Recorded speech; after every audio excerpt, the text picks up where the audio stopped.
boa tarde. Hoje nós vamos começar o nosso Pode Vida com ela, doutora Lina, nossa querida veterinária. Ela tem trazido, né, igual a ela, tantos profissionais que por aqui passam, né, doutora? Trazendo tantas informações importantíssimas para a nossa saúde, para a saúde do ser humano e para a saúde dos animais também, né? Tudo bom, Lina? Seja bem-vinda, doutora. Obrigada, boa tarde a todos. Tudo bem, graças a Deus. Graças a Deus. Lina, o frio tá chegando, apesar de Itaperuna não parecer que tem frio, né? Mas acontece que tá chegando, inverno tá vindo aí, o outono tá meio... a tendência é temperaturas mais baixas, né? Mas aqui em Itaperuna a gente está vendo aí tá vindo uma frente fria para cá. E eu queria que você falasse sobre uma situação que é muito importante, a tosse dos canis. O cachorro começa a tossir do nada e é uma coisa assim, para vizinho não tem coisa pior. Lina, por que dá essas tosses nos canis? Olha, é uma doença infecto-contagiosa, né, Glaucia? A Glaucia adora falar sobre a tosse dos canis. Desde a primeira vez que nós falamos na rádio sobre a tosse dos canis, ela ficou, assim, ligada nisso. E não se esquece, quando começa o inverno, ela fala assim, é época da tosse dos canis, né, Lina? Eu falei, é época da tosse dos canis. A doença se chama tosse dos canis, Glaucia, porque ela é altamente contagiosa. Um animal pegou... Isso nos criatórios. A pessoa que tinha canil de criação, um animal começava a tossir hoje, daqui a 3, 4 dias estava toda a criação tossindo. Nossa. É uma doença que pega de um animal para outro. E tem essa característica, que o animal tosse tanto que não deixa ninguém dormir.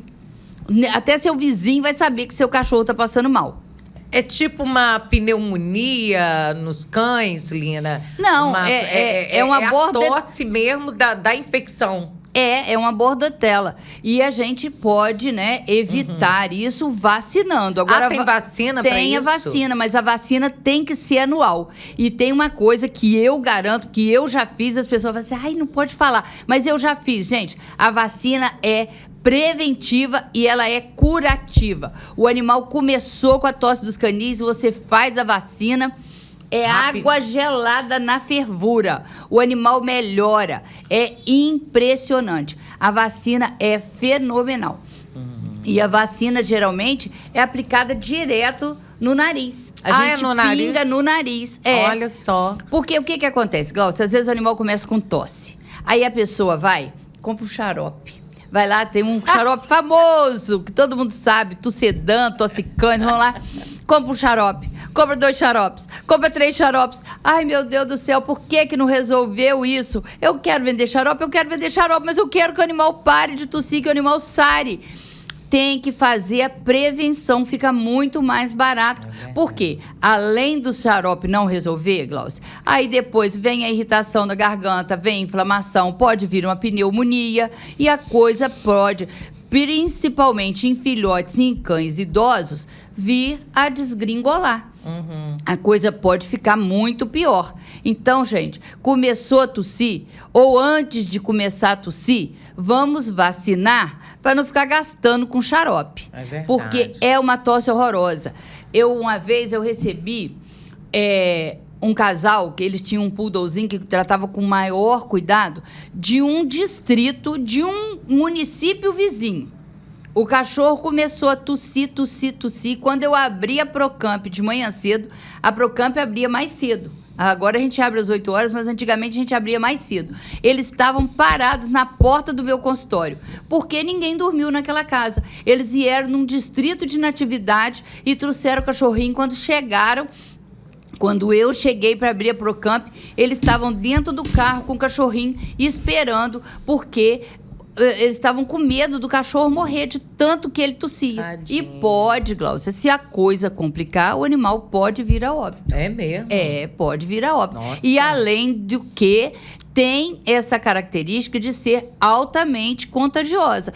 Tem um cachorro aqui, o outro tá ali, vai pegar também, o outro vai ter também. A tosse do cachorro não passa pro gato, por exemplo. Não, pro gato não. Aí é outra coisa. E nem pega na gente. Mas para os cães é altamente contagiosa. Isso se dá, Lina, por conta da queda de temperatura, o animal às vezes fica molhado, tomou uma chuva, uma coisa assim? Não, é a bordotela. Agora, no frio... O que é bordotela? Bordotela é a bactéria que vai causar a tosse dos canis, e ela tem essa característica de é sazonal. As estações do ano. Começou a esfriar, vem a bordotela. Tá. Entendeu? Agora, tem também outras doenças que vêm com frio. Mas essa a gente pode prevenir, que é só vacinar. Quais seriam as outras doenças que vêm com frio, Lina? Que aumentam com frio, né? Aumentam. A incidência. As artrites, as artroses, o animal sente muito mais. Eu falo, gente, que o animal é muito parecido com a gente. Às vezes o tratamento não é o mesmo, mas ele sente a mesma coisa com a gente. Esfriou, começa a ter os problemas articulares, começa a ter mais dores, né? Principalmente os animais de raça grande, que eu falo que envelhece mais cedo, e os animais mais velhinhos, né? Os idosinhos, gato idoso, cão idoso, começa a ter os problemas articulares. E para tudo isso, Glaucia, a gente tem a prevenção. Prevenir é muito melhor do que remediar. Fica mais barato e mais eficiente. O seu animalzinho não vai sofrer, não vai sentir dor, não vai ter tosse desesperadora, igual com a tosse dos canis. No caso dos animais, dos cães, né? E gatos também. Eu acho que o gato não sente muito frio, não. Sente, Lina? Tem gato que sente frio também. Eu sei que o cachorro sente muito frio. Ele é igual a gente. Em termos de temperatura? O gato, ele é muito safo, né? O gato é muito esperto. Ele vai para um cantinho. Você já viu o gato procurar cantinho perto do motor da geladeira, Glaucia? Já. Eles procuram porque ali é quentinho. Se tem um porta-revista, eles deitam naquele revisteiro, porque você sabe que, né? O jornal, a revista, ela aquece. Não fica direto no piso frio. Ele vai procurar um lugarzinho, um sofazinho, o pé da gente, enfia debaixo do edredom. Cachorro pincher, gente, como eles gostam de uma roupinha, como eles sentem frio. Por quê? É pele e osso. Aqueles bichinhos, é pele, osso e tremura, porque eu nunca vi tremer tanto. Então, eles gostam de uma roupinha, eles gostam de uma caminha, e gato gosta muito de uma toquinha. Aquele tipo de casinha que ele entra ali dentro e fica escondidinho. Ele gosta daquele tipo de casa que é uma toquinha. A gente fala iglu. E você tem isso lá, né? Tem, a gente tem muitos modelos, né? Modelos, eu já vi. Os modelos redondinhos, assim. Recebemos muita roupinha também, roupinha da Copa. E muita roupinha para quem tem os seus shake, suas trimura. Chegou um monte de roupinha quentinha lá também. Lina, como identificar se um animal, por exemplo, tá febril? Né? Porque a gente, quando gripa e tal, como identificar? O animal, ele dá sinal que ele tá gripado? Pode acontecer dele gripar, constipar? Não tem gripe assim. Tem, né, a tosse dos canis e tem pneumonia. Aí é secreção nasal, secreção ocular. Agora, a Glaucia adora fazer essas perguntas, gente, que eu falo é termômetro. Não adianta esse negócio, o nariz tá seco, é isso, é aquilo, nada disso. É termômetro, vão medir a temperatura via retal. O animal tem a temperatura normal até 38,5. Passou disso, já está febril. Pode ser uma febrezinha de 39, que é considerada uma febrícula, que é também patognomônico de animal que está com doença do carrapato. Ele não tem aquele febrão de 40, ele tem sempre uma febrezinha de 39, uma febrezinha enjoada, que não passa. Todo dia o animal está ali ficando amuado, desanimado, você vai ver, ele está febril. E tem as febres das infecções, né? Quando o animal está com a leptospirose, dá 40, 41 de temperatura. Nossa. É uma coisa horrorosa. A leptospirose é horrível, né? Que é transmitida pelo rato. Mas a febre é medida por termômetro. Não adianta falar, o nariz está seco, ele deve estar com febre. O nariz não é termômetro. Termômetro tem que enfiar lá no... Via retal. Via retal. Termômetro eu via retal. Eu imagino eu fazendo isso no meu Charles. Eu Ah, acho que vai ele sair nunca sem vai os dedos. Vai perder os dedos. Boa. É muito complicado. Olina, no frio agora, né, é muito importante a gente cuidar para que o animal também não fique molhado, né? Essas pessoas que têm cães, que têm quintal, essas coisas, é importante estar protegendo, né? Botar uma caminha, um colchonetezinho para tirar do chão, para tirar do piso frio, ou uma casinha mesmo. Quem deixa o animal no quintal tem casinha de plástico, tem casinha de madeira. Geralmente a casa é mais alta para não ficar em contato com a friagem do piso. A gente tem que ter esse cuidadinho, porque são coisas simples que evitam que o seu animal sofra e que adoeça, né, Glaucia? Que a gente quer muito mais que o seu animal tenha saúde, sem precisar de correria, sem precisar de coisa. Internação. E outra coisa, nesse frio também, se ficar úmido, dermatite, fungo.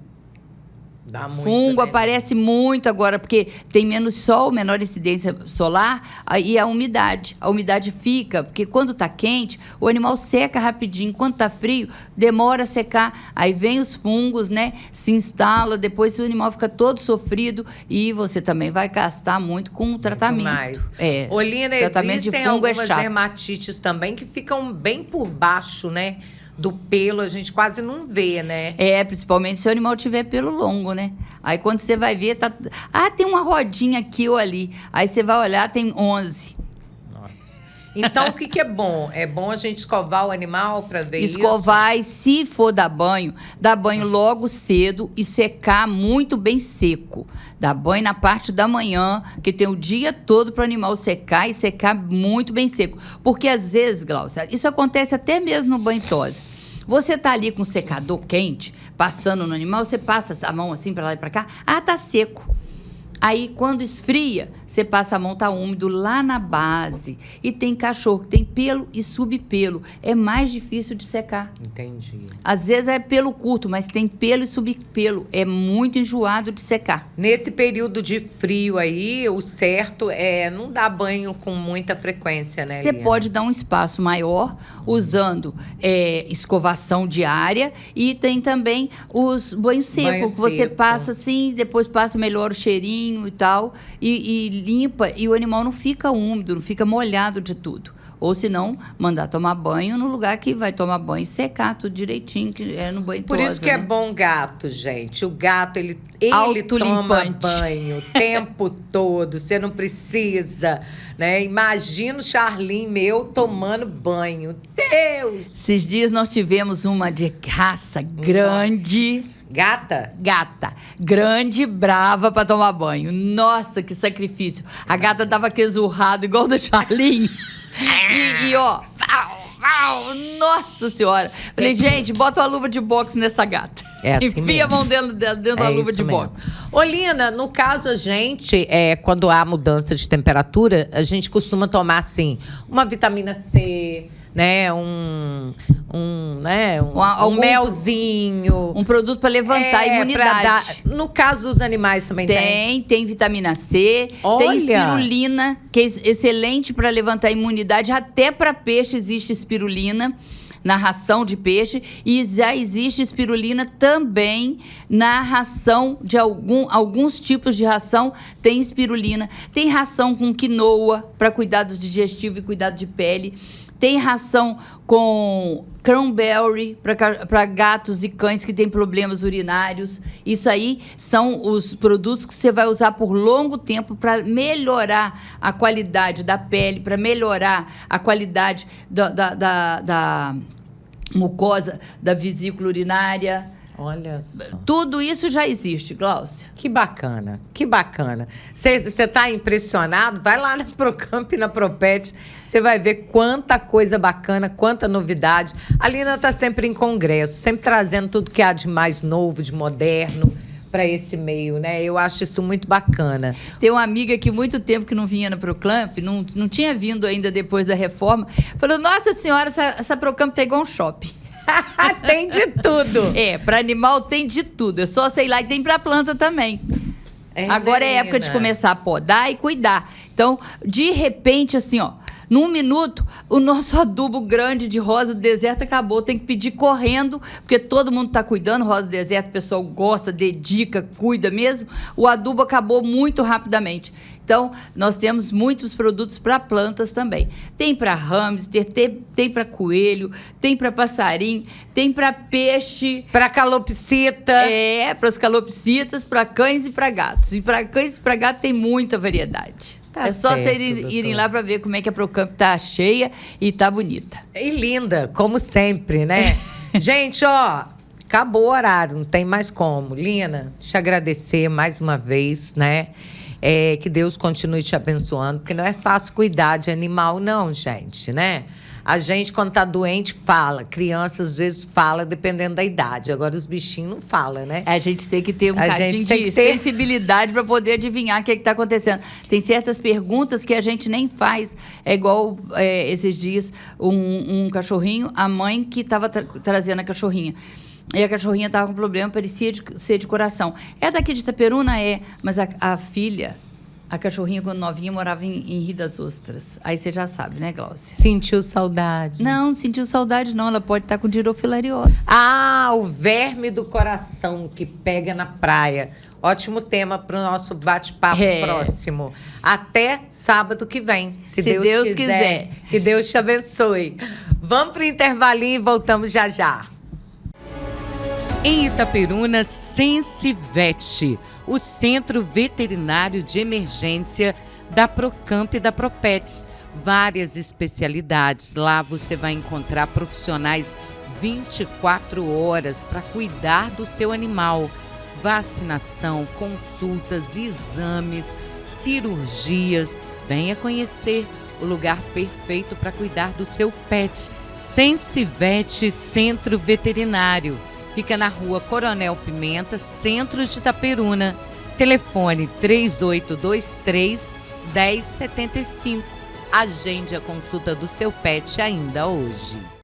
Olá, estamos de volta aqui no nosso Pod Vida, o podcast da saúde e vida, né? Aqui a gente aprende a se cuidar, aqui a gente aprende com gente que realmente tem a nos ensinar, né? Que são os médicos que estão sempre nos orientando, trazendo informações seguras, né? Hoje em dia é com muita tristeza que a gente vê o tal do Google, né? A pessoa sente alguma coisa, vai lá no Dr. Google, até parece que o Dr. Google entende, estudou, né? E aí, quando a gente vê, a coisa é muito mais séria e, muitas das vezes, irreversível, né? E é com muita alegria que eu convidei ela para estar aqui conosco, doutora Júlia Pilar, oftalmo. A Júlia, um tempo, fez uma parceria comigo na rádio, onde ela fez várias séries, né, contando, explicando sobre a saúde ocular. Tudo bom, Júlia? Tudo bem. Boa tarde. Se apresenta para quem não te conhece. Meu nome é Júlia, né? Sou Júlia Pilar. Sou médica, oftalmologista. Já tem 15 anos aí de oftalmo. E assim como a Gláucia estava falando, eu acredito muito na educação em saúde, né? Eu acho que nós, enquanto seres humanos, a gente tem que saber a respeito do nosso organismo, da nossa saúde, do nosso corpo e entender bem. Eu sempre repito isso para os meus pacientes, para os meus alunos na faculdade, que é muito importante a gente entender o paciente mesmo. Eu estou falando a gente, porque eu também sou paciente, né? Sim. A gente entender nosso processo de adoecimento, o que está acontecendo, o que pode levar a esse adoecimento, porque só com a educação, só com a gente conhecendo, é que a gente tem poder de lutar, né? Verdade. Então, a gente tem que, se a doença é um inimigo, a gente tem que lutar contra esse inimigo, e muitas vezes a gente prevenindo, evitando a doença, é o melhor caminho. Sem dúvida. Doutora, vamos começar hoje falando um pouquinho sobre as principais doenças oculares que podem levar à cegueira. Em primeiro lugar, está o quê? O glaucoma? Olha, a gente tem o glaucoma, que é uma das principais causas de cegueira, né, de perda visual irreversível.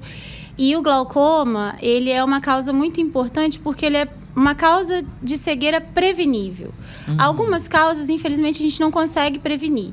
Mas o glaucoma é muito triste quando a gente pega um paciente já com glaucoma avançado, com perda visual, e a gente tem que dar a notícia de que já não tem muito o que se fazer para recuperar a visão.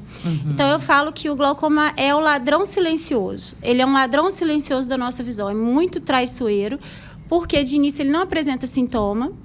O paciente não sente dor, não sente embaçamento visual, incômodo, nada. E às vezes algo que sente passa despercebido, porque é muito discreto, ele é muito assintomático. Por isso que ele é traiçoeiro. E aí, claro, existem exceções, existem pacientes que evoluem um glaucoma agudo, um glaucoma que gera dor e tudo, mas o glaucoma primário de ângulo aberto, que é o mais comum em toda a população, ele não dá muito sinal. E a gente consegue detectar ele precocemente, fazendo consultas regulares, né? Então, o adulto, ele deve fazer uma consulta anual, mesmo sem sintoma nenhum, mesmo que não use óculos, mesmo que enxergue perfeitamente. Tem que fazer uma consulta, um check-up, né? Eu falo que tem que incluir naqueles check-ups. Eu estava vendo o Dr. Michel aqui no podcast falando sobre o check-up, né? E eu acho que a gente tem que incluir nesse check-up também a nossa saúde visual. Fazendo esse check-up, a gente, numa consulta oftalmológica completa, não é aquela consultinha só de óculos, só para ver grau, fazendo o exame de pressão ocular, o fundo de olho, né, avaliando todas as estruturas oculares, que isso é a consulta oftalmológica completa, não é só o grau, né, é importante ressaltar isso. Quando a gente faz isso, a gente mede a pressão ocular, vê o fundo de olho, e aí a gente já tem base para iniciar um diagnóstico, uma investigação para glaucoma, né? E é assim que a gente evita a perda visual.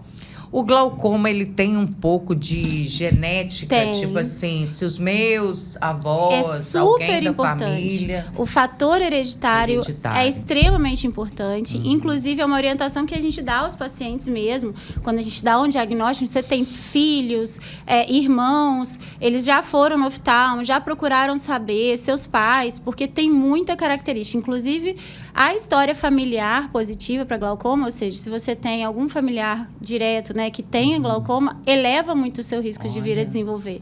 Então, quando eu dou o diagnóstico para um paciente, eu também oriento a ele. Olha, fala com seus familiares para marcar uma consulta, para a gente poder investigar. E o diagnóstico precoce, o que é o diagnóstico precoce? É a gente perceber, diagnosticar o glaucoma antes da perda visual. É extremamente importante, porque, como eu disse, é uma causa prevenível de cegueira. A gente consegue evitar, de uma maneira que não é muito complexa, evitar que você fique cego, né? Como eu disse, algumas patologias, infelizmente, a gente não tem... Só Deus mesmo, para a medicina não tem como, né? Para Deus nada é impossível, mas para a medicina tem os impossíveis, né? Então, assim, a gente... Fazendo esse diagnóstico precoce, a gente reduz muito o risco de cegueira. E a história familiar positiva é um fator muito importante. Tá certo. Além do glaucoma, quais as outras doenças que a gente poderia falar nesse sentido, doutora? Olha, eu preciso falar aqui da retinopatia diabética. O que é a retinopatia diabética? Tem esse nome e eu falo com os meus pacientes. É o diabetes do fundo do olho. É o paciente diabético. A gente sabe que o diabetes ele gera uma doença multifatorial, né? Então... são vários fatores envolvidos, né? Mas ele gera alterações vasculares em todo o nosso organismo. E principalmente onde a gente tem os vasinhos menores, as artérias e as veias menores, mais fininhas do nosso corpo. E aonde que é? Exatamente nos rins, né? Na periferia, né? Nas extremidades, então os nervos periféricos, no coração, no cérebro e no fundo do olho. Né, na retina, que é, inclusive, a minha área de especialização dentro da oftalmologia, né? Então, eu falo que o diabetes é uma das doenças que eu mais... a retinopatia diabética é uma das doenças que eu mais trato. E também é uma perda visual prevenível, né? A gente tratando o diabetes e tratando a parte oftalmológica, né? Tratando o fundo de olho quando necessário, né? Quando tiver já a indicação... A gente consegue salvar a visão e, muitas vezes, recuperar a visão de quem já não estava enxergando. É mesmo, doutora? Sim. Através do tratamento? Através do tratamento. Olha só, gente. E eu sempre falo assim, que é uma aliança, né? Eu, com os meus pacientes, quando eu vou começar a tratar um paciente, a gente tem uma conversa que naquele momento do diagnóstico, eu acho que essa conversa é uma das coisas mais importantes dentro da minha prática. Mais do que o exame, mais do que o laser, mais do que a injeção, é essa primeira conversa que a gente tem. E aí, quem é meu paciente sabe que eu gosto de falar, gosto de conversar, eu explico. Sou faladeira mesmo, porque eu acredito muito no poder do conhecimento para a gente poder assumir o protagonismo. O paciente é o protagonista do seu tratamento. Eu sou só o adjuvante, né? Eu ajudo só.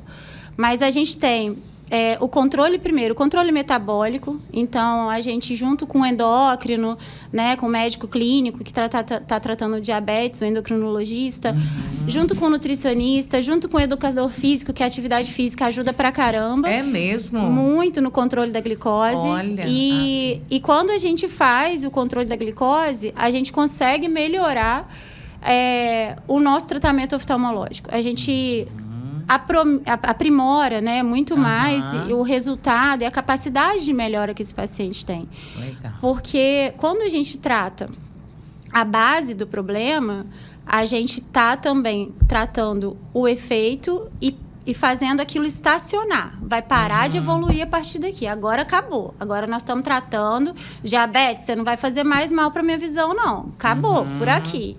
E aí, da parte oftalmológica, especificamente, né, a gente faz exames complementares. O primeiro de tudo, né, é o fundo de olho, mais uma vez, que ele é um exame que já deve estar incluído numa consulta oftalmológica. Então, a gente faz o exame de fundo de olho. Se o seu oftalmologista, no exame de fundo de olho, detectou algum sinal de retinopatia diabética, ele vai te solicitar alguns exames a mais, complementares, te encaminhar para um especialista em retina. E, a partir dali, a gente vai realmente confirmar essa retinopatia diabética, estadiar ela em relação ao tipo de retinopatia e à gravidade, e, a partir daí, traçar um plano de tratamento. Né? E ela dói? Não. Ela não dói também? Ela só dói quando muito avançada. Né? Que aí a gente tem algumas situações, tipo glaucoma neovascular, que aí já... Mas isso a gente não quer chegar nesse ponto. A gente quer atuar antes. Sem dúvida, doutora. E a retinopatia diabética, né? Quais são os sintomas? Mais uma vez, é traiçoeiro também. Porque eu já peguei pacientes que enxergam tudo sem óculos. E quando a gente vai fazer o fundo de olho... Aparece aquele fundo de olho todo alterado. Que já com necessidade de já fazer tratamento, né? Então, não é só porque eu estou enxergando bem, que eu enxergo tudo, até sem óculos, ou porque meu óculos está bom, que eu não tenho que fazer meu fundo de olho anual. Então, assim, é muito importante, mais uma vez, né, eu batendo na tecla e sendo repetitiva, a parte da prevenção, de incluir no seu check-up. Os próprios médicos endocrinologistas pedem, né, um fundo de olho para os seus pacientes, exatamente para a gente poder fazer uma triagem dos pacientes que precisam.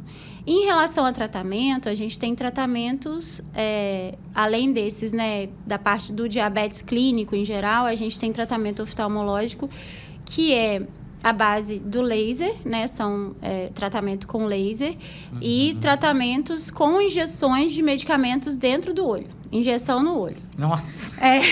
Vixe! Os pacientes fazem isso, mas no olho. No olho. No olho. E não dói, juro, não dói. A gente faz anestesia, obviamente, né? É um procedimento...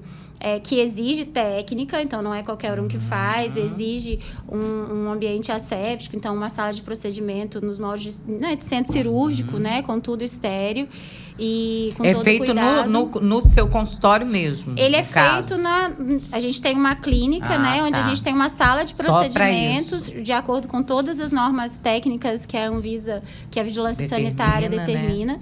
Onde a gente faz e a gente pode fazer no centro cirúrgico também. Legal. Né? Então, é um procedimento extremamente seguro que revolucionou muito o tratamento de doenças, né?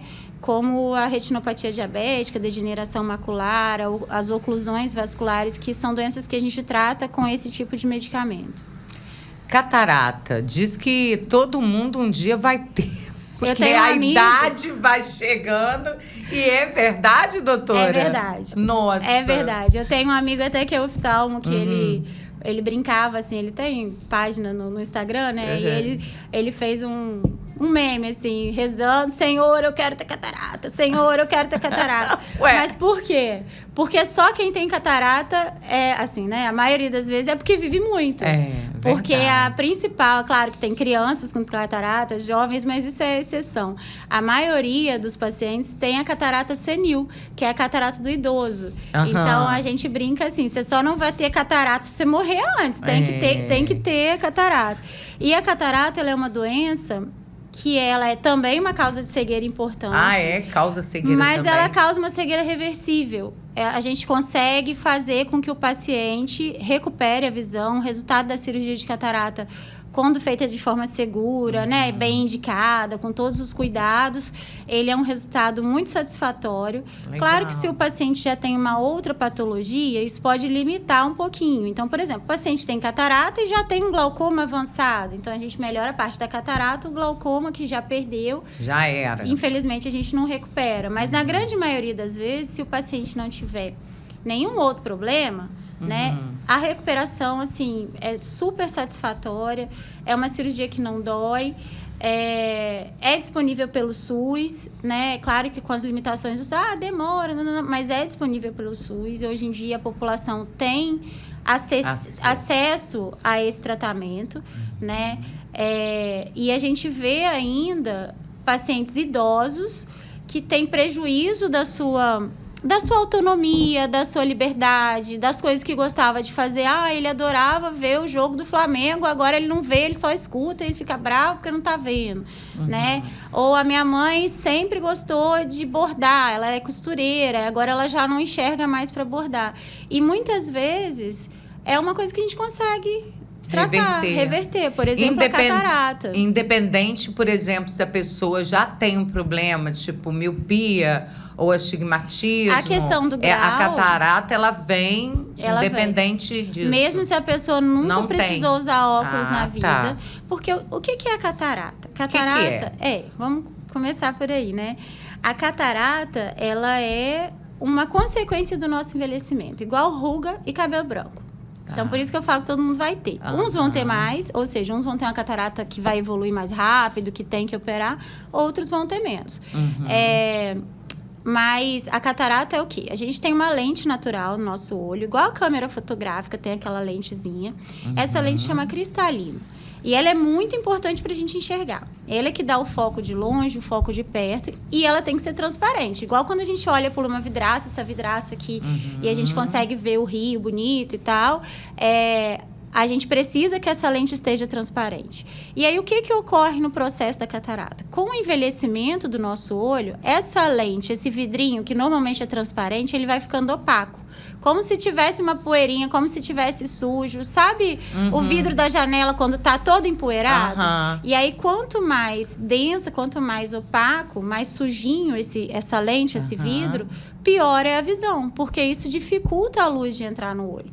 A gente enxerga porque a luz penetra no nosso olho até chegar lá no fundo do olho e a retina mandar para o cérebro o que a gente está enxergando. Mas para a gente enxergar, a luz tem que entrar. Sim. E o que a catarata faz? Ela fica embaçamento, essa fica sujeira. Tão embaçadinho, tão embaçado, tão opaco, que a luz não penetra direito no olho. Entendi. Então, o que a gente faz na cirurgia? A gente troca essa lente. A gente tira a catarata, que é a lente que já não está servindo mais, que é o vidrinho que está sujo, né?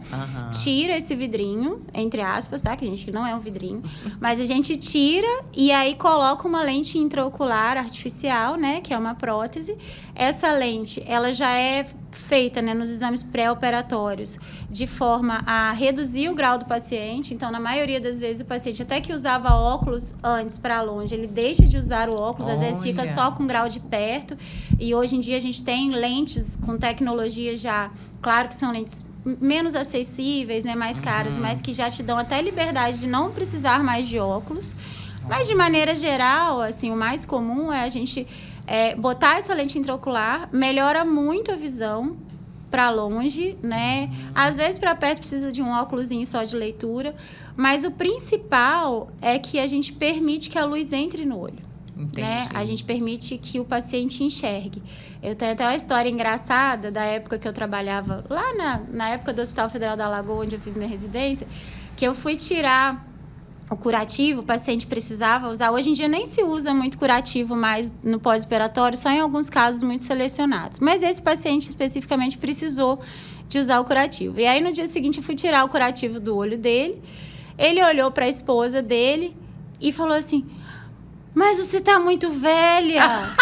Você tá muito enrugada. Aí ela falou assim: doutora, bota essa catarata no olho dele de novo. Bota de novo. Mas eu tenho 2 irmãs que fizeram essa cirurgia, Júlia, e falaram: Gláucia, eu tô vendo as coisas de outra forma, como eu via há muitos anos atrás. Parece que deu, assim, uma limpeza. Mais limpa. Tem uma outra história de paciente também, que ela falava assim: Júlia, eu tinha uma luta, doutora, eu tinha uma luta com os meus panos de prato, porque eu lavava, botava na água sanitária, botava não sei o quê, e não desencardia. Aí, depois que eu operei, eu descobri que era o meu olho que estava encardido, não era o pano que estava encardido. Que eu comprava pano de prato novo e estava encardido. Estava encardido, não porque tinha jeito. Dá essa sensação de encardido. Tem alteração da visão de cores. Quando vai dirigir à noite, por exemplo, né? O flash se espalha, o farol, né?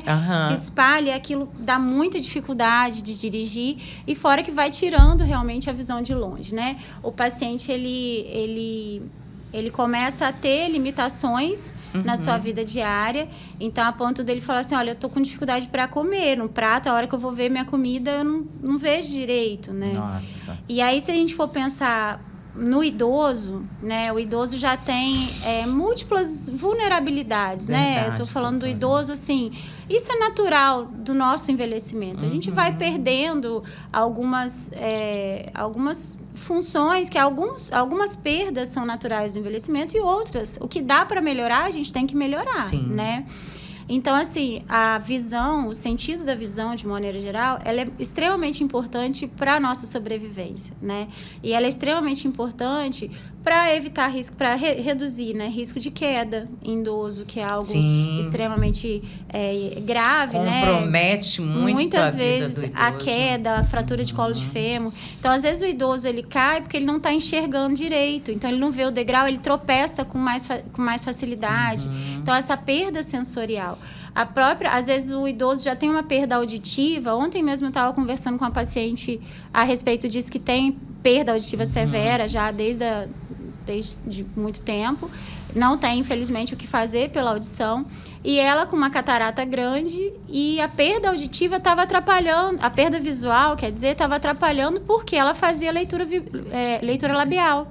Então, a interação dela com os familiares era através da visão. Ela conseguia conversar vendo o gesto dos lábios. Olha mas só. Agora ela já não estava vendo mais. E aí a filha falando comigo assim: doutora, eu vejo que ela está na sala, no Dia das Mães, todo mundo na sala conversando e tal, e ela estava alheia, ela estava olhando para o teto e tal, e quando a gente chamava ela não está interagindo tanto. A gente está preocupado dela tá triste, dela tá já com depressão. Porque realmente deixa a pessoa, né? Acaba com a interação, com a autoestima, a pior coisa que tem, gente. E a gente sabe que isso... Você não conseguir ver direito, né? Deus me livre. Isso piora a cognição do paciente. Então, assim, paciente que já tem um pouquinho de demência, já tem um iníciozinho de Alzheimer, isso acelera esse processo, né? As perdas sensoriais, né? Perda de visão, principalmente, que é o nosso tema, né? Isso acelera essa perda sensorial. Então, uma coisa que eu sempre falo, eu já ouvi muitas vezes: ele não está enxergando bem porque já está velho, né? Porque velho vai perdendo a visão. Realmente, as doenças oftalmológicas, assim como a maioria das doenças, elas são mais incidentes quanto mais velho a gente for. Mas não é normal a gente achar que é normal o paciente não enxergar porque está velho. Porque, na grande parte das vezes, muitas vezes, a gente consegue melhorar a visão do paciente. Com certeza. Júlia, essas seriam as principais doenças que causam a cegueira? Então, a gente falou da diabetes, a gente falou do glaucoma, da catarata. E, assim como diabetes, a hipertensão arterial, ela gera alterações vasculares no fundo do olho também. É mesmo? Então, a gente pode ter entupimentos de vasos, né? Trombose é uma outra causa importante de perda visual que está relacionado à hipertensão arterial. Sabia, então, não. é uma outra patologia que a gente tem que diagnosticar. E, assim, a lógica é parecida com as outras também. Fazer exame. Se você é hipertenso, se você já faz, né, tem o diagnóstico, você faz o tratamento, mesmo estando tudo certinho, consulta oftalmológica anual com fundo de olho para a gente poder rastrear essas doenças. E se tiver alguma doença, e aí a gente chama de retinopatia hipertensiva, né, que leva a essas tromboses, que eles falam que é o derrame no fundo do olho, né? E aí a gente consegue evitar e, se for o caso, tratar, né, e melhorar o que for possível de melhorar, que quanto mais cedo, né, e aí eu falo de todas essas doenças, a gente tem uma máxima que a gente fala que tempo é visão. Tempo é visão. Quanto mais cedo as doenças oftalmológicas, as doenças visuais, forem diagnosticadas, prevenidas e tratadas, quanto menor tempo a gente leva para isso, mais visão a gente ganha. Então, o tempo, ele preserva a visão, né? Isso é importante. Detectar as doenças antes que elas façam mal para você, antes que elas façam mal para a tua visão. Para a gente encerrar, né? Quando a criança nasce, a gente faz o famoso fundinho de olho, né? O teste do olhinho. O teste do olhinho, que detecta ali já muita coisa. Já. E depois disso, muitas das vezes a gente, como mãe, acaba errando, porque a gente só leva a criança no oftalmo quando ele apresenta alguma coisa, dorzinha de cabeça, ao ler, né? Às vezes aquela vista tá o tempo todo piscando, incomodando. Mas isso é errado, né, Júlia? O certo, doutora, é levar a partir de que idade? Muitas pessoas, às vezes a gente fala assim, é erro, é falha, mas eu falo, às vezes é falta de saber que precisa também, né? Porque é outro senso comum do pessoal antigamente, é achar que criança não tem problema, criança não tem doença, né? Justamente. Criança pode ter problema de vista? Pode inclusive nascer, né, com problema de vista. Então, assim, existe uma recomendação que, graças a Deus, tem sido cada vez mais recomendada pelos próprios pediatras e a população está buscando, né, o conhecimento. A gente precisa fazer o teste do olhinho ao nascer. Normalmente, esse teste do olhinho ele é feito na maternidade. Então, quando o bebê nasce, o pediatra já faz o teste do olhinho, que é um exame de triagem que pode ser feito pelo pediatra ou pelo oftalmologista. Então, o pediatra já está lá dentro daquelas triagens neonatais, já faz o teste do olhinho. Deu alterado o teste do olhinho, ou ele não conseguiu ver direito, dá duvidoso, ele vai encaminhar para um oftalmo com urgência. Então, assim, o bebê vai ter alta assim que for possível, com diazinhos, no máximo, né, o quanto antes, já vai no médico oftalmologista para poder fazer, além do teste do olhinho, né, do teste do reflexo vermelho, fazer também um mapeamento de retina, o fundo de olho mais completinho, e avaliar qual é a causa desse reflexo vermelho estar alterado, desse teste do olhinho estar alterado. E aí a gente tem algumas situações bem importantes, assim. Principalmente o retinoblastoma, que é um tipo de câncer infantil, né? É um dos mais prevalentes. A criança ela nasce com um tumor no fundo do olho. E esse tumor é um tumor maligno, que pode crescer, pode estar presente em um olho só ou nos dois olhos. E, além de perda visual, ele pode gerar a perda da vida, né? Então, porque ele pode se alastrar, né? Ter metástase, pode passar para o cérebro, né? Enfim, a gente pode ter como um câncer, né? Um tumor maligno. A gente pode ter um desfecho muito ruim desse retinoblastoma. Então, assim, a gente fala que a gente precisa preservar a visão. Então, o teste do olhinho, nesses casos, ele preserva a visão, mas principalmente preserva a vida do paciente, né? E além do reflexo, além do retinoblastoma, que é esse tipo de tumor, a gente detecta ali catarata congênita, glaucoma congênito, algumas infecções que podem ir para o olho, né, como a toxoplasmose, né, a rubéola congênita, que a mãe pode adquirir durante a gestação e passar para o bebê, né? Então, nesse teste do olhinho, a gente faz uma triagem, e aí se o pediatra fala, opa, tá alterado, ou tá esquisito, tem alguma coisa aí. E aí leva para o oftalmologista. E aí a gente faz essa primeira consulta e de segmento, né? Tá tudo normal, tá tudo bem. O que eu devo fazer com a minha criança? fazer o primeiro exame oftalmológico completo por volta de 1 aninho, entre 6 meses e 1 ano de idade. Então, fez o teste do olhinho, tá tudo bem? Entre 6 meses e 1 ano, eu vou levar minha criança no oftalmo. E aí, de preferência, um oftalmo pediatra, né? Um oftalmo que tenha hábito, né? O costume já de atender crianças, que o exame é diferente, além do trato, né? O tipo de atendimento. E a gente vai fazer com 1 aninho. Tá tudo certo, tá tudo bem, a criança tá com o exame normal a cada 2 anos de vida. Então, se eu fiz com 1 aninho, com 3 anos, com 5 anos, com 7 anos e assim vai. Ah, Júlia, detectou algum problema. Meu filho já nasceu com grau, meu filho tá com grau. Aí a gente vai avaliando de pertinho a cada 6 meses e vai vendo de acordo com a necessidade, né? E por que isso é importante, Glaucia, né, para finalizar? Não é um exagero, não é um excesso de cuidado. A visão, ela está se desenvolvendo. A gente nasce enxergando bem pouquinho. O bebê não nasce cego, o bebê nasce enxergando bem pouquinho e vai desenvolvendo a visão. A gente vai ganhando a visão do mesmo jeito que o bebê vai aprendendo a falar, vai aprendendo a engatinhar, vai aprendendo, né, vai se desenvolvendo, a gente vai aprendendo a enxergar também. Legal, não E sabia. as células do fundo do olho, sim, o bebezinho de 1 mês, ele enxerga muito menos do que o bebê de 1 ano. Olha. E que uma criança de 4, 5 anos, né? A gente só vai completar esse desenvolvimento neurovisual, que é a ligação do olho para o cérebro, né? A gente enxerga com o olho capta a imagem e manda para o cérebro, para o córtex occipital, que fica aqui atrás, para poder interpretar essa imagem.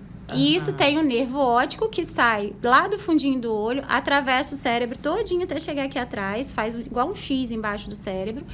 E aí ele vai criando as conexões nesse caminho, certo? Isso é o desenvolvimento neurovisual, do olho para o cérebro. É isso que a criança vai desenvolvendo ao longo do seu desenvolvimento. Mas para isso ocorrer, para ele ser um adulto que enxerga super bem, independente de usar óculos ou não, tem que estar entrando luz no olho. A criança tem que estar enxergando bem naquele momento, de acordo com o seu desenvolvimento, para que esse desenvolvimento ocorra perfeitamente. Então, por exemplo, se a criança tem, como eu tenho pacientes, né, que eu diagnostiquei com 1 aninho, com 9 graus de miopia. Ele não vai desenvolver visão. Porque para desenvolver, ele tem que estar enxergando. Então, como que a gente faz ele desenvolver a visão para ele não ficar estacionado na visão que ele tem com 1 ano e conseguir atingir o máximo da sua visão, o máximo do seu potencial de acuidade visual? Botando óculos nesse bebê. Com 1 aninho. Botando óculos, e aí, com isso, a gente vai fazer um estímulo visual, vai estimular essa criança para ela enxergar e, com isso, a visão se desenvolver da melhor maneira. Poxa vida. Aqui, Júlia, a gente tem papo para muitos podcasts. Porque, né, visão ocular são tantas coisas que a gente precisa estar mostrando. Quero convidar você para estar conosco na próxima edição e te agradecer. Tanta coisa bacana que essa moça nos ensinou hoje, né? E conta para mim aonde que é o consultório da doutora Júlia. O meu consultório fica no Centro Clínico, sala Centro 208, Clínico. na 10 de maio, né? Na rua 10 de maio, ali no Centro Clínico, em cima do Centro Ortopédico. Sim. Sala 208. Tá certo. E atendendo assim, direto lá, né? Direto. Eu dou aula na faculdade, atendo na outra clínica de exame complementar, que é o oftalmoexame, é correria, né? Mas é só agendar. Só ligar Atende pra criança lá. também, bebê? Atendo criança do 0 aos 150, nós estamos atendendo. Todas as faixas etárias. Assim que é bom. Eu tenho especialização em retina e vítreo dentro da oftalmologia. Então, por isso que eu trato muito essas doenças das quais a gente falou. E também, posteriormente, eu fiz especialização em oftalmologia pediátrica. Então, eu sou especializada em atendimentos pediátricos também. Então, a gente já sabe onde levar a nossa criança, né? Isso. Doutora, mais uma vez, muito obrigada. Eu que agradeço o convite. E até a próxima. Sempre, desde o início, né, Glaucia, a gente junto. Eu, quando tinha acabado de vir para Itaperuna também, te agradeço sempre esse apoio, essa amizade, que vai além também na igreja, né? Graças a Deus, Outros né? também. E deixar como mensagem a importância de cuidar, né? Primeiro de se cuidar da sua saúde como um todo. E aí, puxando para o meu lado, cuidar da saúde visual, que é um sentido muito importante, né, no nosso desenvolvimento, na nossa interação com o meio, na nossa autonomia. E aí, às vezes, a gente só valoriza Depois quando que perde. Então, a gente tem que valorizar, assim como as pessoas que a gente convive, né? Os nossos familiares, a gente tem que sempre valorizar antes que aconteça alguma coisa pior. Né? Não esperar o pior para dar o devido valor. É verdade. Falou tudo. Vamos para o intervalinho e voltamos já já com muito mais. Aguenta a mão aí. Cuidar do coração é cuidar da vida. Se você busca saúde, prevenção e um atendimento de confiança, o Dr. Michel Thanos está pronto para te atender com excelência e dedicação. Com um olhar atento e humanizado, ele oferece acompanhamento completo para manter seu coração forte e saudável, ajudando você a viver melhor todos os dias. Agende sua consulta e dê o primeiro passo para uma vida com mais qualidade e tranquilidade. Seu novo consultório fica na Rua 10 de Maio, número 500, sala 515, edifício Infinity. Cardiologia é coisa séria. Confie em quem entende. Dr. Michel Thanos. Cuidado que vem do coração. Estamos de volta aqui no nosso Pod Vida, o podcast da Saúde e Vida, né? Da revista Saúde e Vida. Mais uma vez recebendo ele, nosso querido Dr. Michel Thanos, para bater um papo hoje muito importante. Aterosclerose. É isso, Michel? Placas de gordura que não são causadas só por gordura, tá? Isso aí ele já tinha me explicado. Boa tarde, doutor. Seja bem-vindo. Boa tarde, Gláucia. Boa tarde, queridos ouvintes. Sim. Hoje vamos conversar um pouquinho sobre essa doença, aterosclerose, que é uma doença sistêmica, crônica, progressiva e que precisa de uma abordagem terapêutica de várias frentes. Vamos lá, para começar, o que causa essa doença, doutor? Assim como a maioria das doenças metabólicas, Gláucia, não tem assim um grande causador, é um conjunto de causas. Então você tem uma tendência genética, você tem um histórico familiar. Existem pessoas que têm um perfil no seu colesterol, nas suas gorduras do sangue, que é um perfil mais aterogênico. Existem aquelas pessoas que, mesmo com um colesterol baixo, ele tem uma capacidade maior de fazer as placas de gordura. Olha. Atualmente, a gente consegue definir isso com a dosagem de alguns exames de sangue extremamente simples. Lipoproteína A, apolipoproteína B, são exames que a gente está acrescentando na interpretação e na avaliação desses pacientes. E as causas de aterosclerose, das placas de gordura, elas são hipertensão, colesterol alto, diabetes, tabagismo, sedentarismo, obesidade, grande carga de estresse, ansiedade, depressão maltratada, histórico familiar. Nossa, é muita coisa que provoca essas placas. Muita coisa. É muita coisa, e o envelhecimento. gente. A idade também. E o envelhecimento. Misericórdia. E é por isso, Gláucia, que eu sempre falo aqui, mas eu vou repetir esse dado. A principal causa de morte no mundo é infarto e AVC. Infarto e AVC é causado primordialmente pela aterosclerose. Tá. Então, assim, é um conjunto de situações que vão fazendo aquele esquema água mole em pedra dura. São doenças crônicas, insidiosas, que vão comendo pelas beiradas, que provocam pouco ou nenhum sintoma, que a pessoa vai empurrando com a barriga e aí quando vê, do nada, a pessoa infarta. Aí você vai ver como que é a sua vida nos últimos 10 anos. Só trabalho, durmo mal, minha pressão dá alta, mas eu não sinto nada, não tomo remédio direito, acho bobagem tomar esse remédio, não tenho tempo para fazer atividade física, não tenho tempo para ter uma boa alimentação, não tenho dinheiro para fazer um tratamento decente, eu tenho 3 filhos, ganho pouco, e aí vai, infarta. Complicado. É assim que acontece.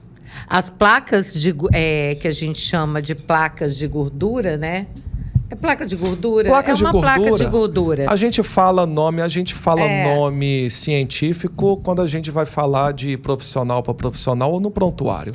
Quando a gente vai conversar com o paciente, a gente tem que falar o vocabulário do paciente. Placa de gordura. É placa de gordura. Você vê que não é só a alimentação. Tem gente que às vezes não come uma gordura saudável, uma picanha, por exemplo, que tem uma gordura animal que faz até bem pro coração, né, Michel? Eu acho que faz, não sei. Ele que vai falar.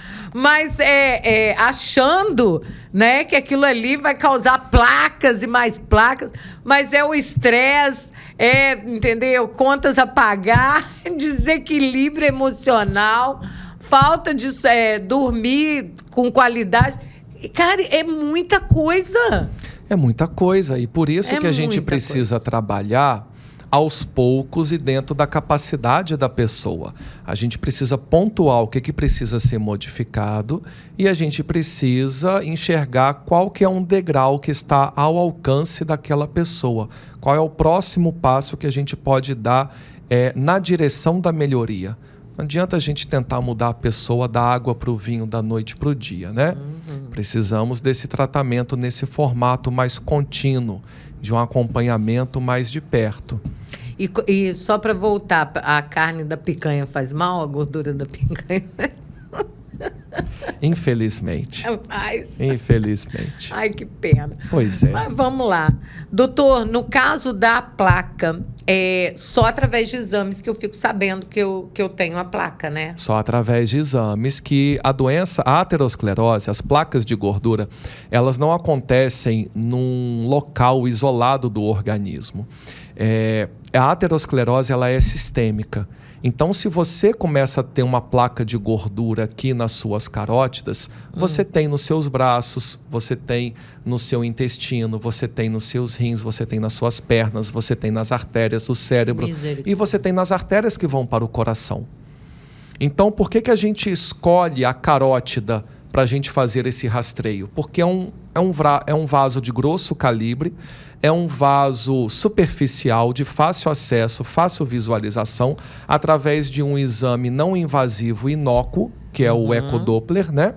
E é um vaso que tem uma importância, porque a presença de placa de gordura aqui é um risco aumentado de fazer um coágulo em cima dela e a pessoa fazer um AVC. Entendi. Né? Então, por isso que a gente usa como rastreio de aterosclerose apenas o Doppler das carótidas. Tá. Dependendo do que eu detecto no exame físico da pessoa, a palpação dos pulsos, a aferição da pressão nos 4 membros, né? Nos 2 braços e nas 2 pernas. Se eu estou detectando ali um pulso fraco, uma pressão fraca, eu estou desconfiando que essa pessoa está com um entupimento importante naquele membro, eu vou te pedir um Doppler para aquele membro. Entendi. E aí, no caso, é aquilo que você colocou. Essas placas, na verdade, elas estão no corpo todo. Elas estão no corpo todo. Elas podem obstruir a veia do coração e aí dar o infarto, como obstruir a veia da cabeça e dar um AVC. E pode obstruir a artéria da perna e dar doença arterial oclusiva periférica, que é o que causa amputação. Pode obstruir a artéria do rim e piorar a hipertensão, que é a doença hipertensiva renal. Entendi. Pode obstruir as artérias do intestino e dar angina mesentérica, que é a pessoa que tem uma dor quando come. Olha, existe isso, doutor. Sim. Angina mesentérica. Minha sogra faleceu por causa disso. É mesmo? Antes eu não cheguei a conhecer a minha sogra, mas a história dela foi isso. Ela começou com uma dor abdominal depois de uma farofa na ceia de Natal. Olha bem. Por quê? Porque ela já tinha um problema aterosclerótico avançado, derivado de uma dislipidemia familiar, que é uma família que já tem um problema de um colesterol alto que é genético. Não é culpa da alimentação. A pessoa já nasce com essa mutação e aí ela faz essa hiperprodução de colesterol. E aí ela já tinha essa doença aterosclerótica difusa e ela, qual foi a história? Comeu uma farofa, que é um alimento muito gorduroso, que exige muito do seu sistema digestivo para conseguir trabalhar aquele alimento. Quando você exige do sistema digestivo, você precisa aumentar o fluxo sanguíneo para ele. Se você tem um entupimento, não dá para aumentar o fluxo sanguíneo. Aí a pessoa sente uma dor, né? Entendi. Que é a dor da falta de oxigênio nos intestinos. Nossa. E aí, no caso, doutor, qual é...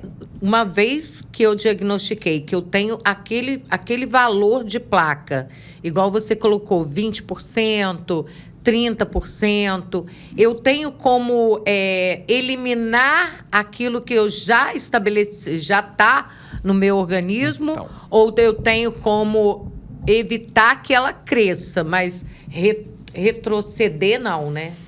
Então, o que acontece? A partir do momento que a placa surge, não tem como a gente tirar a placa.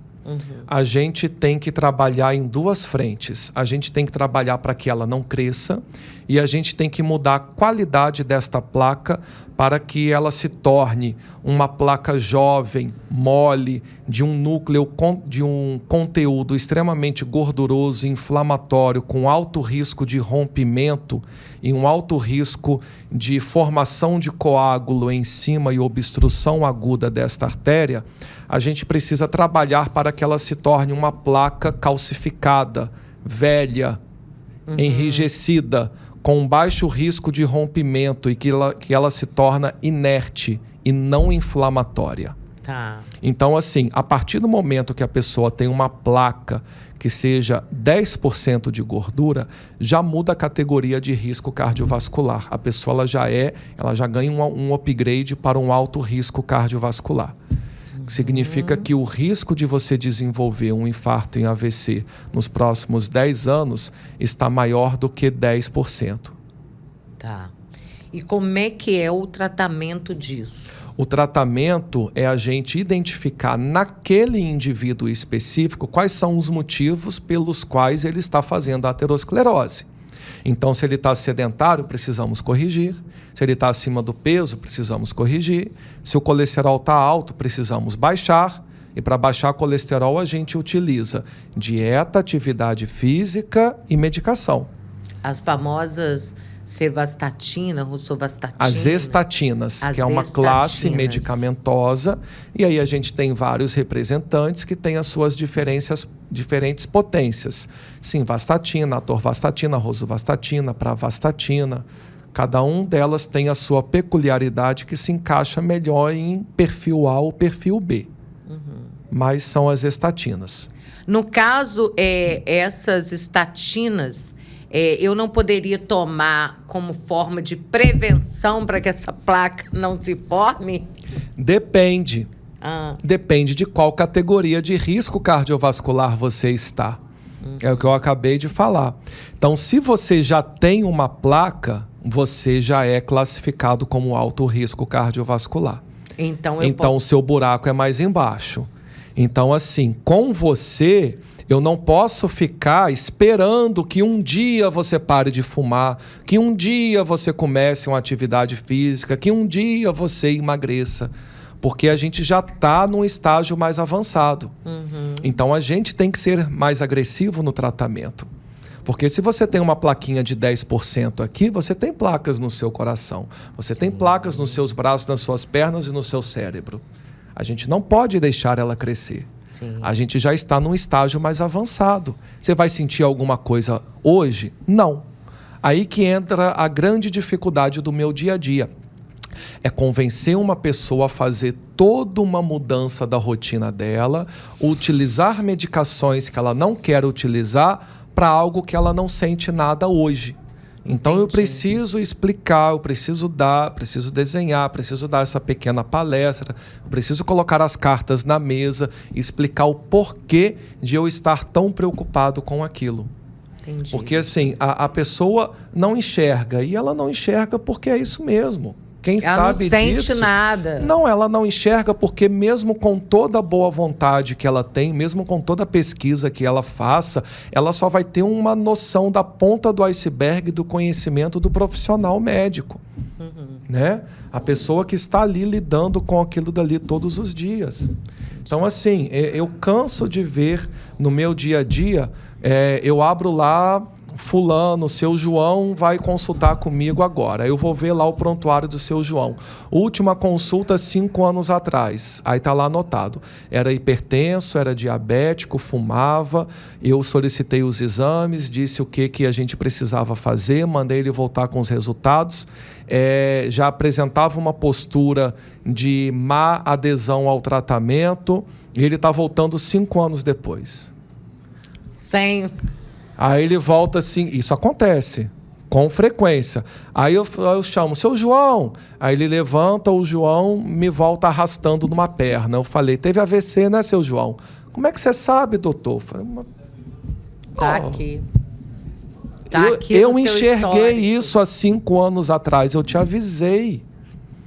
É você que escolheu não me dar ouvidos, cara. Entendeu? A simvastatina, ela traz algum malefício, doutor? Porque tem gente que fala que a simvastatina, às vezes, deixa a pessoa meia sem força muscular. Não tem nada disso não, né, doutor? Tem, com certeza tem. A estatina, ela traz muitos efeitos colaterais. Com certeza. A gente não nega isso.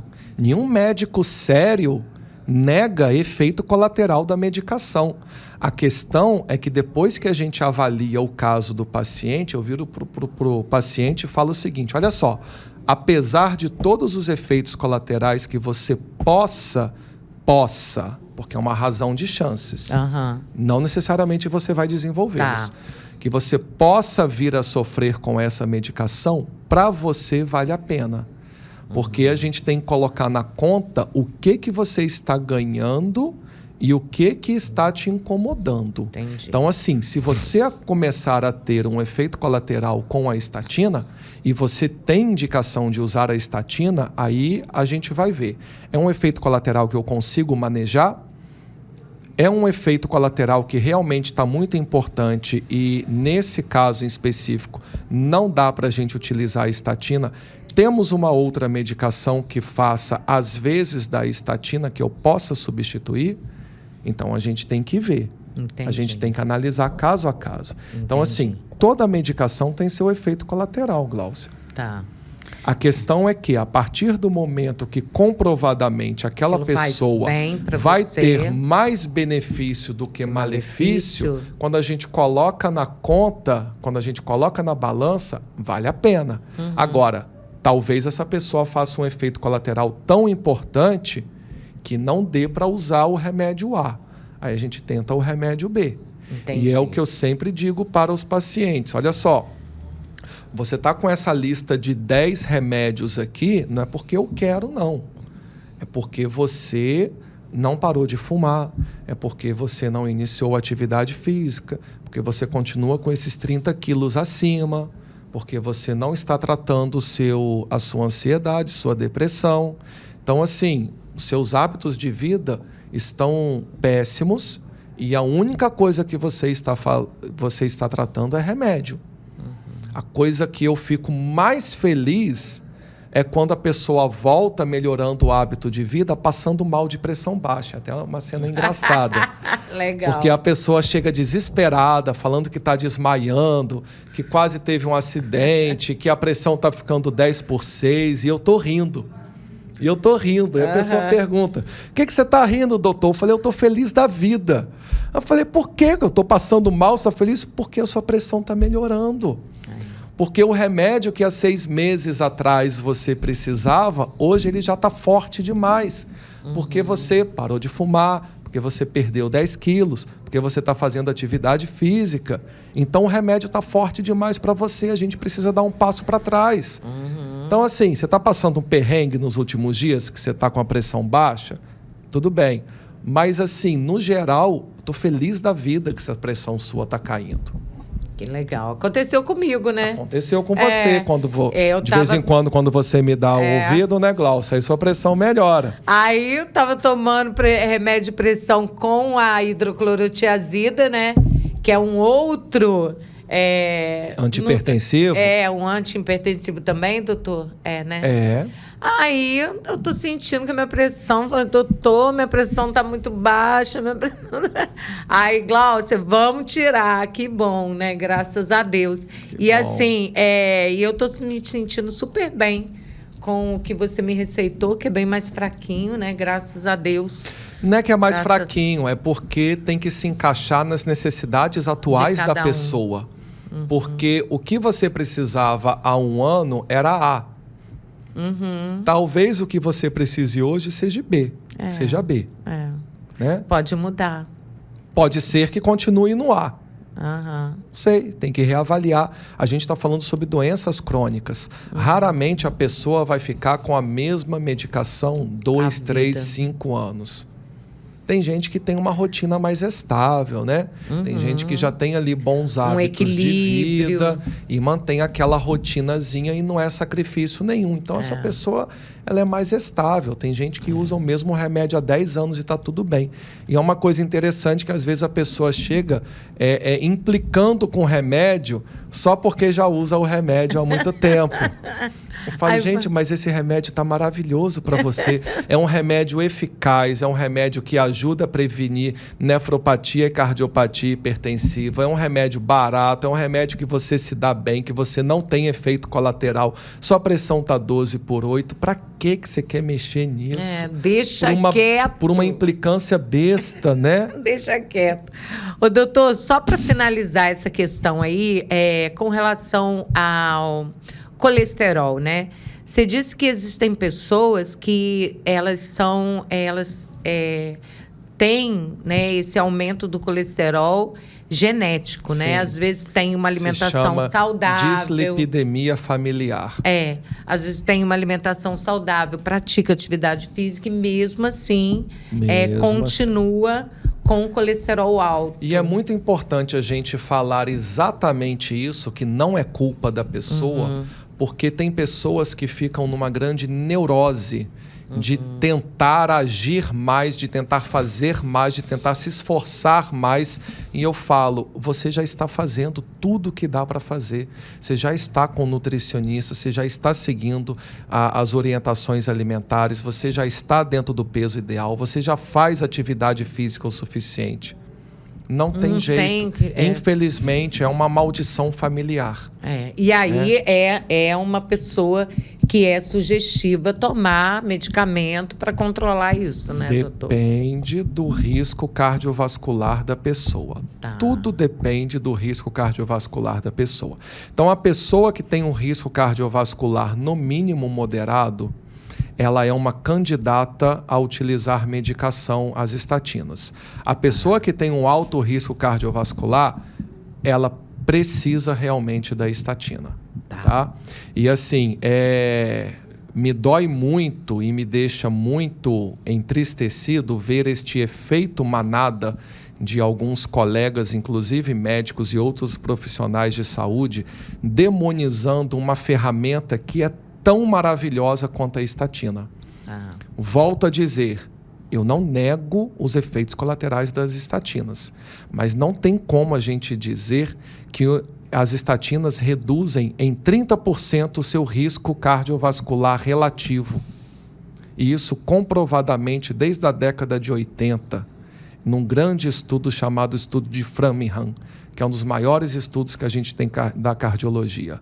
Existem poucas medicações em medicina, Gláucia, que reduziram em 30% o risco de infarto. Olha só. Foi o AS na década de 60, quando ele começou a ser utilizado para tratar o infarto. As estatinas nos anos 80 e, mais recentemente, os ISGLT2, as gliflosinas para a insuficiência cardíaca, que é o famoso Forxiga. Tanto que agora está até gratuita pelo governo. Que bom. Não é porque o governo é bonzinho, gente. É porque é um cálculo.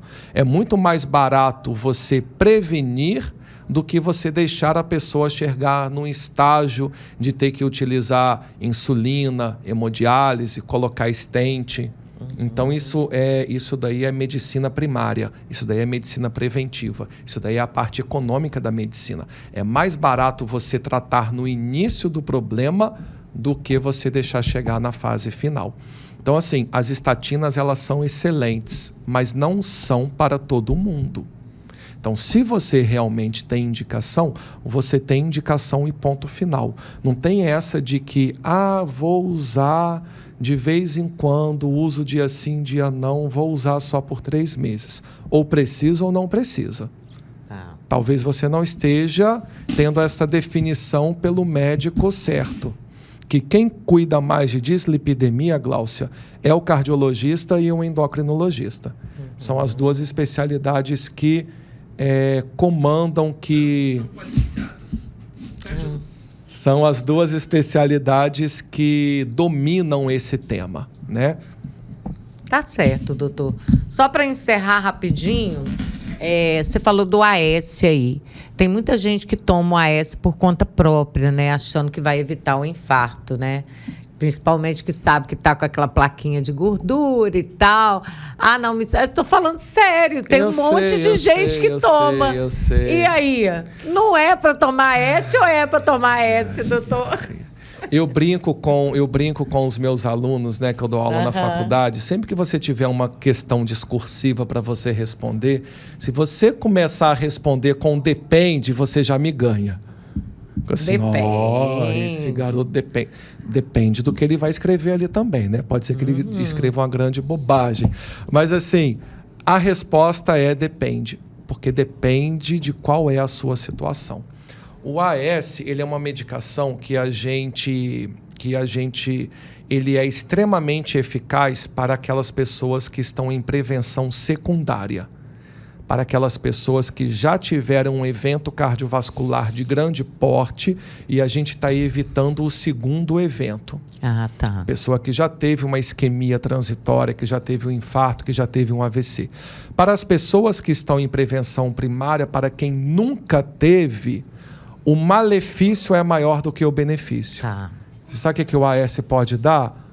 Úlcera. Úlcera. Olha bem. Gastrite. Olha aí. Entendeu? Mais uma vez, a gente não nega os efeitos colaterais das medicações. E é por isso que a gente não indica os remédios para todo mundo. Tá. Agora, existem aqueles pacientes que nunca tiveram um evento cardiovascular de grande porte, mas mesmo assim acredita-se porque a gente trabalha em medicina baseada em evidência científica, não é uma questão de opinião. Tá? Então é o nível de indicação 2B, que é quase contraindicado. Tá? É o mais baixo nível de indicação da gente colocar uma medicação na prescrição da pessoa, é o 2B. Para os pacientes de muito alto risco cardiovascular, que tem muitos fatores de risco e todos eles mal controlados. Então, assim, para aquele paciente que é mais refratário, para aquele paciente que é mais rebelde, para aquele paciente que tem vários fatores de risco, hipertenso, diabético, obeso, tabagista, e eu estou ali lutando com ele, ele não faz nada direito e ele não consegue evoluir, ele não toma remédio, ele não volta quando eu mando, esse é o paciente que talvez se beneficie do AS. Mas isso é uma avaliação clínica. Pessoal. De indivíduo para indivíduo. Entendeu? E se essa pessoa já tiver um histórico de úlcera gástrica? Você já não pode dar essa. Aí a gente tem que avaliar. Entendeu? Complicado. Então, assim, é complicado. Então, mais uma vez eu digo, médico não é apenas um prescritor de medicação. Então, a gente tem que avaliar qual é a sua situação. Em que nível de problema você se encaixa, qual que é o tratamento que mais se encaixa para o seu perfil. Beleza, doutor. Mais uma vez, né, agradecer a presença dele, essas dicas fantásticas que ele traz aqui pra gente. E se você também tem alguma dúvida, né, algum assunto que você gostaria que o doutor falasse aqui no programa, pode mandar sua sugestão, pode mandar a sua pergunta para cá, que o doutor responde para você com todo carinho. Até semana que vem, se Deus quiser, meu amigo. Até semana que vem, boa tarde, fiquem com Deus. Valeu!